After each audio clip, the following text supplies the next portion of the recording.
Bonjour à toutes et tous. Euh, je voudrais vous parler d'un film qu'on est en train de vivre. C'est pas une série, c'est pas une mauvaise série. C'est le film Dystopie dans lequel nous conduit très régulièrement et là de manière assez évidente le gouvernement. Et puis, puisque je parlais de film, c'était aussi pour vous rappeler un épisode. Alors, certains parlent de cette référence culturelle en film, d'autres dans leur lecture, mais on a vécu l'Atlantide, en fait, il y a quelques jours, avec la destruction d'un village tout entier, la submersion d'un village tout entier en Suisse par la fonte d'un glacier. Et je trouve qu'on s'en est assez peu fait écho de cette Atlantide du 21e siècle qui arrive sous nos yeux et dans le même temps ce film dystopique dans lequel le gouvernement tient le rôle de personnage principal qui empêche l'ensemble des autres protagonistes du film de vivre. De vivre parce que là on a assisté depuis une semaine à une attaque à notre santé avec la loi du plomb, avec la fin des ZFE et donc les pollutions qui vont attaquer les personnes les plus précaires, les enfants dont les maladies chroniques augmentent en raison de ces pollutions atmosphériques. C'est une attaque aussi à la biodiversité, avec un permis de bétonner qui est revenu à l'Assemblée nationale, avec la régression sur le zéro artificialisation net, 30% d'espaces naturels qui pourront être bétonnés sans autorisation préalable. Et là, je pense vraiment à tous les parents, les grands-parents qui s'émeuvent de voir leurs enfants réagir au son des oiseaux, aux fleurs qu'ils trouvent dans les champs. Et bien, tout ça ne sera plus possible avec ce permis de bétonner qui a été accordé la semaine dernière à l'Assemblée nationale. Et hier, c'est aussi la biodiversité qui a été attaqué, même le bon sens qui a été attaqué avec cet entêtement au retour du projet d'A69. Pour bien comprendre, hein, c'est une autoroute où on paye plus d'1 € la minute de temps gagné. Donc c'est une autoroute à 20 € et ça nous ferait gagner à peu près 15 minutes de trajet. Donc plus de 1 € la minute. Moi, je pense qu'il ne faut pas monétiser le temps, mais ça donne à peu près le niveau d'absurdité de ce projet, sans compter son attaque à la biodiversité. Et là aussi, je pense à tous les riverains qui entendront le bruit des voitures plutôt que le bruit des oiseaux. C'est aussi dans ce film une attaque à la science, aux organismes indépendants qui nous alertent, l'ANSES qui protège notre santé notamment. Donc je le disais, ces personnages principaux de ce film dystopie qui nous empêchent de vivre, mais ils nous empêchent aussi de vivre ensemble. Et là, je pense à tous ces hypocrites du gouvernement qui légitiment la parole xénophobe hier et qui s'émeuvent aujourd'hui de l'abominable crime raciste qui a été commis ce week-end dans le Var. Ils légitiment la parole xénophobe, ne se rendent pas compte de la responsabilité immense qu'ils portent. Et je crois que nous leur devons, nous devons à la famille de ce Tunisien, à la famille de ce Turc, notre plus grande dignité et surtout que celles et ceux qui continuent à propager des propos xénophobes commencent à balayer devant leur porte avant de pouvoir s'exprimer sur le perron de n'importe quel ministère. Et puis voilà, c'est véritablement cette semaine, c'est un film et peut-être aussi un teaser de ce qui pourra passer en boucle dans nos télés d'ici 2027 si nous ne nous réveillons pas collectivement. Je te laisse continuer. Merci. Rapidement, puisque Léa a appelé un réveil collectif, elle a bien raison. Il y a une occasion, dans un autre sujet, sur les questions sociales et sur la question des retraites, de nous réveiller collectivement jeudi matin.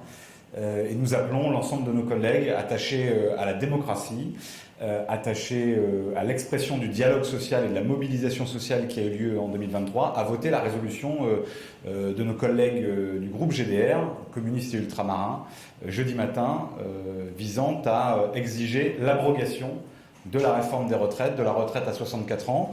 Nous sommes et nous avons été élus en juillet 2024 à la suite de cette formidable mobilisation contre la réforme des retraites, à la suite d'une indignation généralisée dans le pays contre le passage en force d'Emmanuel Macron et de son gouvernement de l'époque. Et donc nous serons évidemment jeudi matin avec le groupe écologiste et social mobilisé déterminée.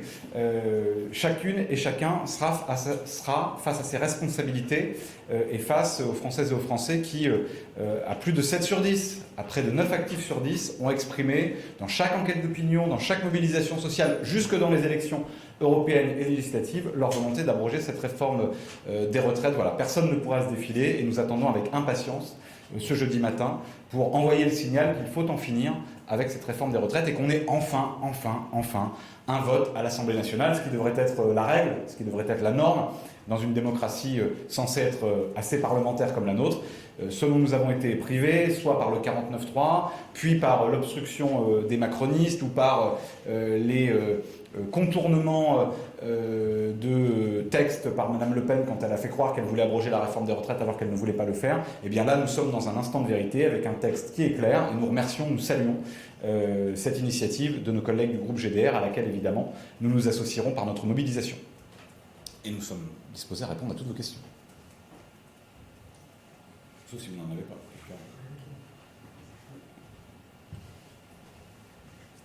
Oui, bonjour, Robin Richardot pour Le Monde. Deux questions du coup. La première justement sur cette niche parlementaire. Cette PPR ne sera pas contraignante, donc comment vous voyez la suite en fonction du vote? Et deuxième question aussi sur la motion de censure qui sera examinée demain. Voilà, est-ce que vous allez la voter? Comment vous voyez les choses là-dessus aussi? Merci.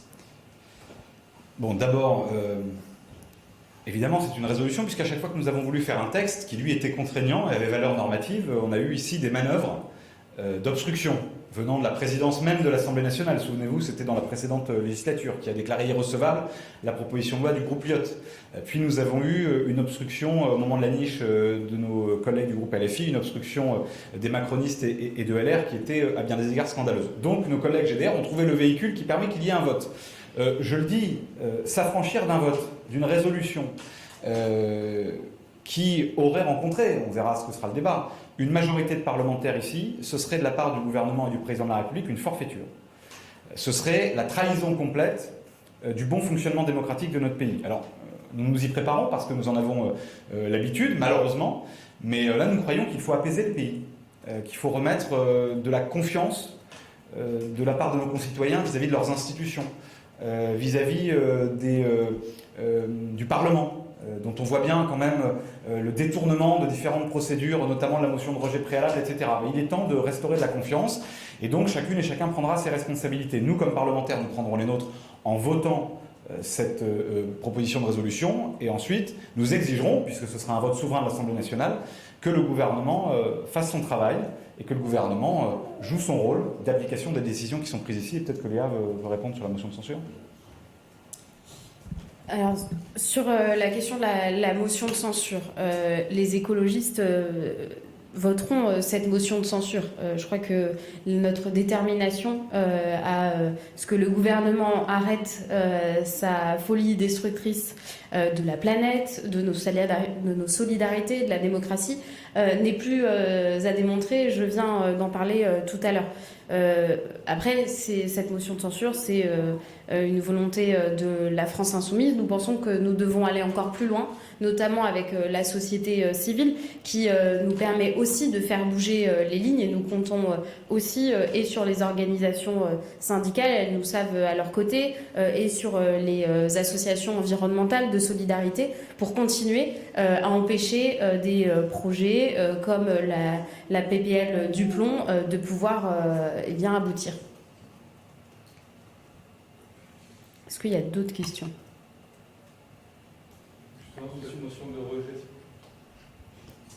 Sur la motion de rejet qui a été adoptée hier, c'est la deuxième en une semaine, ouais. Est-ce que vous craignez que le scénario se reproduise sur la PPL Grémillet, même s'il y a le temps législatif programmé qui a été acté ce matin? En fait, on voit bien qu'avec ces motions de rejet qui arrivent tous les lundis d'ailleurs, c'est une habitude désormais, eh bien on voit bien que le bloc central ne souhaite pas avoir le débat de manière transparente sur des sujets qui intéressent notre santé, qui intéressent la biodiversité, Je le disais aussi, la justice sociale avec cette autoroute qui coûte 20 balles pour 15 minutes de gagner. Et puis, et là, ça va être aussi la question de notre transition énergétique. Et donc, sur ces sujets majeurs sur lesquels je pense qu'ils sont un peu embêtés, ils préfèrent éviter le débat. Mais ce qui est en train de se passer, c'est qu'on est en train d'abîmer l'Assemblée, notre capacité de pouvoir débattre et de construire des consensus. Parce que la construction de consensus, ça ne se fait pas d'abord en commission mixte paritaire, en huis clos, entre 7 sénateurs et 7 députés. Ça se fait devant toutes et tous, et c'est ça aussi l'objet de la représentation nationale. C'est même inscrit dans la Constitution. Peut-être que tu veux développer. Non, oui, on a l'impression de vivre le jour de la marmotte. Vous savez, ce film, hein, tous les jours, on arrive tous les lundis, on a une prétendue majorité, en tout cas un bloc gouvernemental, qui détourne. Comme ces gens nous font la leçon depuis 2022 maintenant sur le bon usage du Parlement, les règles, la façon dont on s'habille, dont on parle, etc. Vous avez là, et c'est scandaleux, des gens qui détournent les procédures qui ont été prévues au départ pour être des procédures à disposition de l'opposition et d'un règlement de l'Assemblée nationale qui était construit dans des époques qui paraissent lointaines, mais enfin, qui ont existé, où il y avait des majorités très nettes et des oppositions qui n'avaient que peu de droits, et il fallait renforcer ces droits. Nous croyons qu'il faudra une vraie réflexion autour des questions que nous avons en ce moment sur le mode d'élection des députés, sur l'avenir de nos institutions. Il faudra une vraie réflexion aussi sur le bon usage qu'on fait du Parlement. Et on voit une tentation autoritaire. Parce qu'en fait, qu'est-ce qui se passe qu'est-ce qui s'est passé avec la loi du plomb? Qu'est-ce qui s'est passé hier? Vous avez des macronistes, des retaillistes, des lepénistes, tout ça mis ensemble d'ailleurs, qui décident quoi? Qui décident qu'ils préfèrent gérer leur petite tambouille sur tapis vert dans la salle obscure d'une commission mixte paritaire plutôt qu'au sein d'un débat parlementaire, en racontant des balivernes sur une prétendue obstruction. Par ailleurs, en ne prévoyant pas le temps nécessaire pour débattre de sujets importants. Honnêtement, tout ça ne peut plus fonctionner comme ça. Et ces gens qui sont censés, quand on est au gouvernement, on est censé être encore plus responsables que les autres, ces gens se comportent vraiment comme des voyous de l'Assemblée nationale. Et c'est ce qui s'est passé hier, c'est ce qui s'est passé la semaine dernière sur la réintroduction des néonicotinoïdes. Ça ne peut pas continuer comme ça, on ne peut pas continuer à fonctionner comme ça. Et donc nous appelons aussi à revenir à une forme de raison et de respect de la démocratie, parce que Léa le disait, ce qui se joue quand même, c'est est-ce que nos compatriotes croiront encore en la démocratie demain? Quand on regarde ce qui se passe à travers le monde, la bascule autoritaire, antidémocratique, illibérale qui se fait partout, elle peut très bien, et elle a commencé d'ailleurs à se produire chez nous. Regardez les scores de l'extrême droite et regardez la pratique du pouvoir d'Emmanuel Macron depuis un certain nombre d'années maintenant. Donc nous tirons la sonnette d'alarme et nous ferons évidemment dans les semaines qui viennent des propositions. Nous serons toujours au rendez-vous des solutions pour un Parlement qui fonctionne correctement et dans lequel chacune et chacun est respecté. Est-ce que vous avez des nouvelles de la convocation de la CMP sur la PPL du plomb? Et sur un tout autre sujet, est-ce que vous savez ce que vous ferez sur le texte sur l'homicide routier tout à l'heure dans l'hémicycle?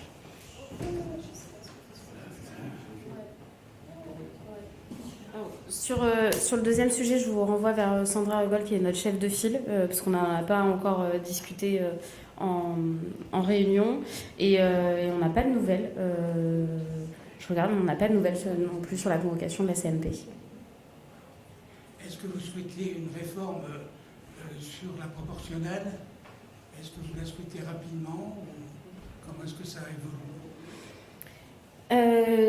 C'est d'ailleurs aujourd'hui que les écologistes rencontrent le Premier ministre pour discuter de la proportionnelle.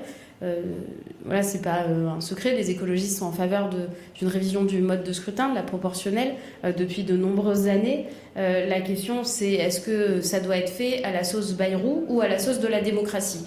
Et je crois que c'est plutôt la sauce de la démocratie qui est importante. Et donc de ne pas avoir une proportionnelle qui serve ses intérêts et l'intérêt de ses alliés, à savoir le Rassemblement national, mais plutôt qui serve la construction d'une assemblée plus représentative. Donc vont se poser des questions qui ne sont pas techniques, mais de l'assise territoriale de ces nouveaux députés élus à la proportionnelle. Mais vous voyez que c'est en train de devenir un objet, alors que c'est un formidable objet de démocratie, de débat sur comment est-ce qu'on revigore le Parlement, comment est-ce qu'on construit des majorités, comment est-ce qu'on construit des coalitions, et c'est en train de devenir un objet tripatouillage et de chantage politique entre Retailleau hier, Marine Le Pen et consorts avant-hier sur la question de la proportionnelle, et Bayrou est en train de se prendre les pieds dans le tapis. Je crois que c'est terminé, parce qu'il y a le groupe GDR qui a aussi une niche cette semaine, et donc il leur faut du temps.